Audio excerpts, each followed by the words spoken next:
Well, for us, number one, we're 4-0. We took SMU's best shot. You got to give SMU a lot of credit. They came and got ready to play. Okay, they were physical. They played at home. They got ready to go. We took their best shot, and we were able to come out a victor. People are going to ask me, well, it was on TV, and what do you think? You're going to stay as number 4 in the rankings? I have no control over that. I know this much. That was an emotional rivalry. We played them back-to-back, Baylor and SMU. Okay, come here and take SMU's best shot, still come out, play the way we did, outscore them in the second half, the way we did even after they took it in all 3 phases. I'm very happy with my team. Am I disappointed in some of the things we did? Yes. But I was not. I'm happy because we got to 4-0. It's so hard to do that in this day and time, especially when you play the kind of non-conference schedule we just got done playing. What were they doing offensively in the first half to get? They ran the draw plays and we didn't tackle, and then they threw the ball over our head. Pretty simple. How big the Curley return after they get the quick touchdown? You know, Curley's been doing that since he's been here. He did the same thing a year ago. We didn't have any enthusiasm last year in our game, and he went back for a touchdown. You know, all week they talked, they backed it up, and then we finished it. Do you think you guys weren't enthusiastic? Or? You know, we just played 6 days ago, and we played a Baylor team that was emotional. It was somebody that was important to us. Okay, I'm not making any excuses for my football team. We need to tackle better. We need to play better on third down, and we can't throw interceptions, and we can't let them throw the ball overhead. But we did do what we needed to do. We did stop them in the second half. I don't know what we outscored them with, something in the 7th. You always talk about, hey, you'll just be happy to win by 1 point. I'm still that way. There's not a part of you though tonight that looks at this and says, I can't worry about all that. All I can worry about is trying to go into conference next week against Colorado State. If I let this be a negative that we just win a ball game like that, then I'm not the coach that I say that I am. We got to take care of that. We'll see what people say about us in December.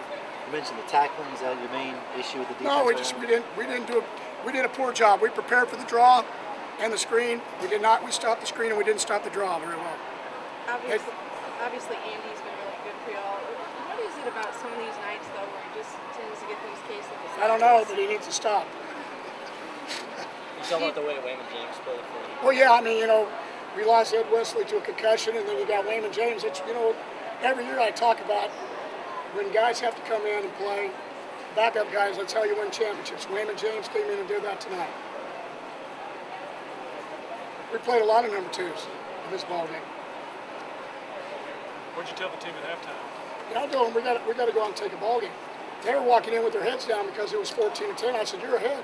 You came. This team probably was preparing for you for clear last spring. So you got to get ready. You took their best shot. Now we got to go out and we got to play. And you know that's what it's all about. You got to give Coach Jones and his staff and SMU a lot of credit. Came to their house. They went door to door. They got a big crowd in the stands, and it was a great football game in the state of Texas on a Friday night. So we're just glad we won because I think they would probably trade us. Played a lot of number 2s by plan, or to get some action? No, we just did. We just did a lot. We just, you know, our kids retired. We ran a lot of people in and out, especially defensive line wise. Do you think playing on a short week and being out of full pads had anything to do with the tackling? No. See, we played that way against Utah and BYU 2 years ago and played great. I think we were a tired football team. I know you said you were happy. You didn't look happy coming off the ball. No, I was unhappy. I'm always going to keep coaching. Tomorrow, I'll be a happier coach working on Colorado State and Air Force in the morning. Okay, while everybody else is watching college football at 4-0, then I would have been 3-1. So do you look at the polls each week when they come out? No, I'm not even a voter this year. Right. So, in fact, I get more sleep because I'm not a voter, because I used to stay up late and look at all of it and see how I should do it. I'm glad somebody else is doing that right now. The AP, though, you don't look at the AP poll when it comes I looked out? My SID puts them on my desk right in front of me. As soon as I walk down and sit in my desk, I get a chance to see it. So I do. But, you know, it's I think you got to give our kids a lot of credit. I mean, this is one of those football games that you came in here from the very first. They were calling us out. They wanted to be a sellout. They were going door to door. Their kids were talking all week. Our kids didn't say anything, and we found a way to come back in the second half and win by a pretty substantial margin. And we didn't play as well as we needed to. But I really don't want to say that because for the simple reason, you know me, I want to give SMU credit. I mean, they played hard. Their kids did what they needed to do. They're going to win a lot of football games. Just watch and see. With this emotion